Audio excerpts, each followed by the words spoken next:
उज्जवलपुर गांव में केशव अपने 8 साल के बेटे के साथ रहता था। केशव की पत्नी की जान एक हादसे में चली गई थी, जिसके बाद केशव अपने बेटे के साथ अपना जीवन गुजार रहा था। एक रोज सुबह जब केशव उठता है तो देखता है गांव में कुछ औरतें भीड़ लगाए हुए हैं। सुबह सुबह इन औरतों को क्या हो गया जो गांव के बीचों बीच पंचायत लगाकर बैठ गई हैं? कहीं कोई बात तो नहीं हो गई? मैं देख कर आता हूँ। इतना कहकर केशव उन औरतों के बीच पहुंचता है तो वो देखता है एक लड़की उन औरतों के बीच बैठी होती है, जो दिखने में काफी सुंदर थी और वो औरतों को अपनी बातें बताकर रो रही थी।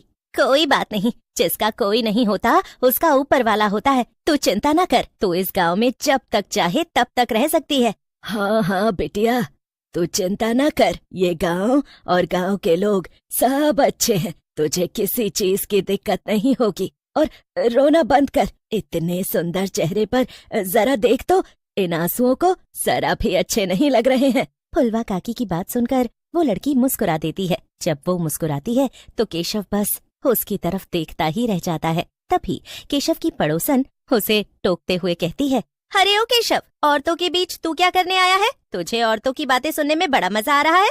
अरे नहीं नहीं लक्ष्मी भाभी, कैसी बातें कर रही हैं आप? मैं तो आप लोगों को एक जगह इकट्ठा देखकर यहाँ चला आया। मैंने सोचा कहीं फुलवा काकी निपट तो नहीं ली। हाँ हाँ, क्यों नहीं, तुझे तो हर वक्त मेरे मरने का ही ख्याल आता रहता है।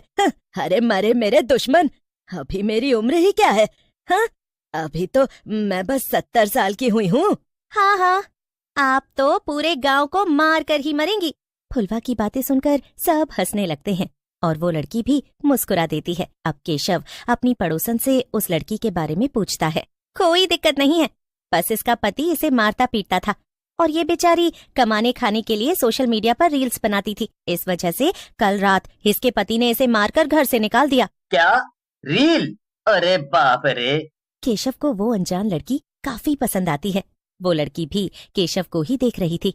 अब उस लड़की को गांव वाले अपने गांव में रहने की जगह देते हैं। ऐसे ही कुछ दिन बीत जाते हैं और पूरे गांव में उस लड़की की बनाई हुई रील्स काफी फेमस हो रही थीं। एक रोज देर रात को केशव और अजय दोनों गांव के कुएं के किनारे बैठकर जाम लगा रहे होते हैं।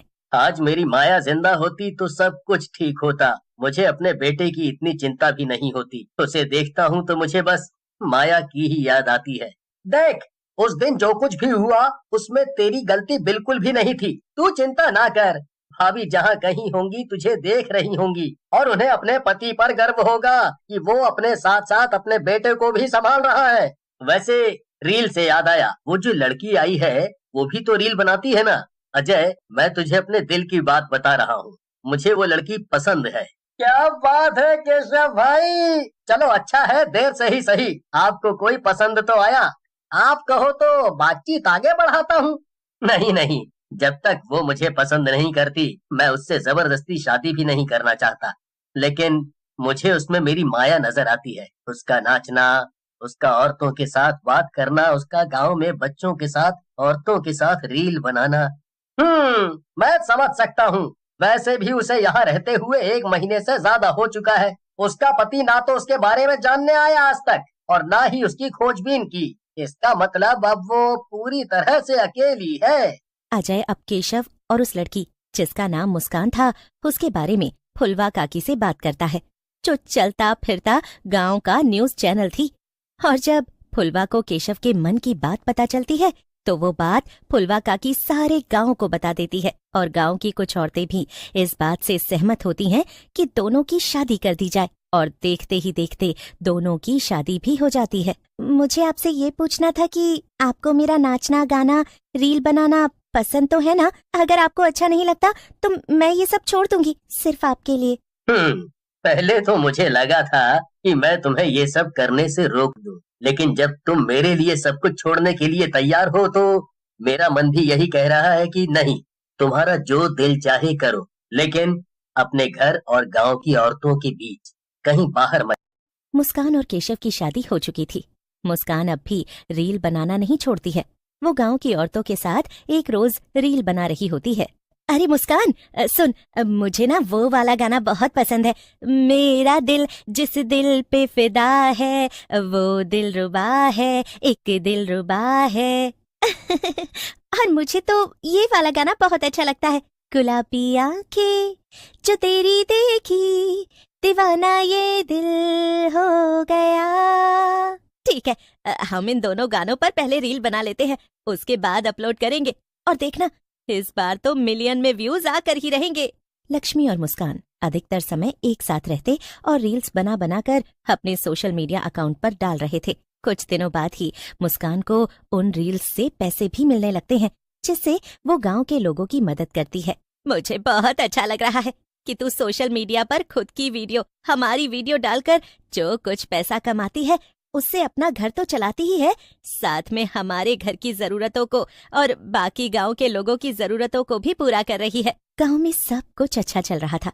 एक रोज देर रात गांव की एक औरत मुस्कान के साथ रील बनाकर घर जाती है, लेकिन वो अगली सुबह का सूरज नहीं देख पाती। हाँ, ये तो बड़े अफसोस की बात है। कल रात मैंने इसे मुस्कान के साथ नाचते गाते देखा था और अचानक इसे क्या हो गया?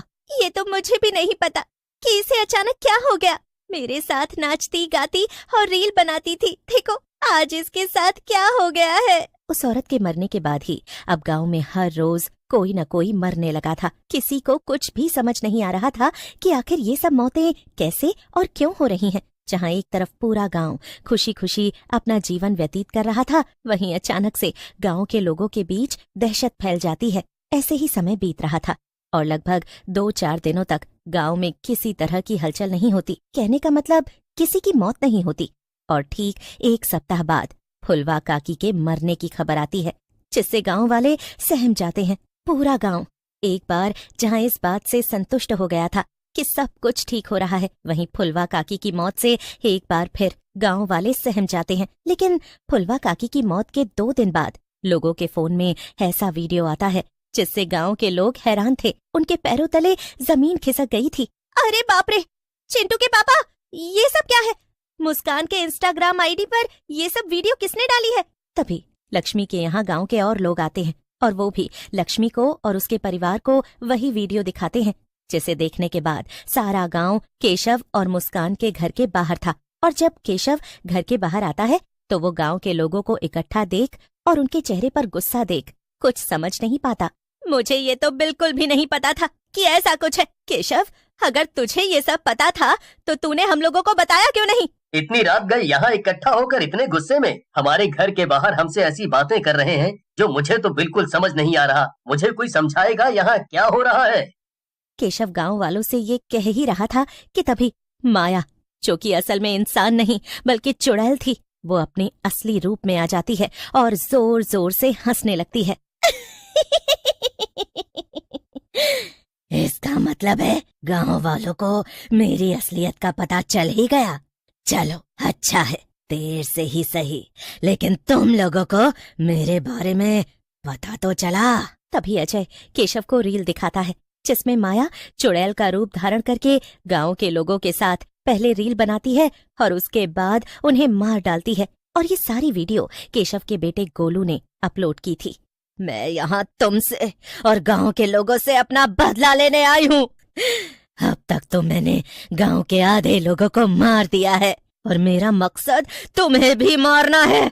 उस दिन जब मैं रील बनाते हुए पानी में गिर पड़ी थी और डूबने लगी थी तो तुमने मुझे बचाया भी नहीं और मेरी डूबकर मौत हो गई। हाँ, मैं माया हूँ। तुमसे शादी करना, गांव में आना और लोगों का विश्वास जीतना, ये सब मेरा ढोंग था ताकि मैं लोगों के दिल में अपनी जगह बना सकूं और उन्हें मारकर अपना बदला पूरा कर सकूं।